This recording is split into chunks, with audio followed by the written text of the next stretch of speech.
السلام علیکم۔ آج سے میں مسلمان سیریز کا آغاز کروں گی انشاءاللہ۔ تو بہن بھائیوں، اگر آپ خود کو سمجھدار، عقل مند، ہوشیار اور دانا خیال کرتے ہیں تو ادھر ضرور توجہ دیجیے اور خود کا تجزیہ کیجیے۔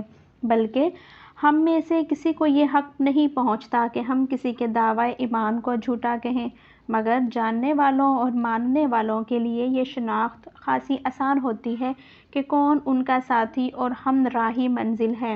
ہمارے ملک میں موجود ہر مسلمان سمجھتا ہے کہ وہ اپنے عقائد میں پختہ ہے اور دنیاوی زندگیوں کی مجبوریوں، خصوصاً فکر معاش کی وجہ سے وہ نہ تو دینی تعلیم حاصل کر سکتا ہے اور نہ قرآن کے ذریعے احکام الہی کی سمجھ بوجھ حاصل کر سکتا ہے، اور نہ بذات خود کاوش کر کے خالی خولی دعووں کرنے اور صحیح ایمان لانے میں فرق تلاش کر سکتا ہے، تاکہ جان سکے کہ مومنوں کے لیے کس سوچ، کن رجحانات، کن عقائد، کس طرح طرز زندگی اور کس رویے کو لازم اقرار کیا جائے۔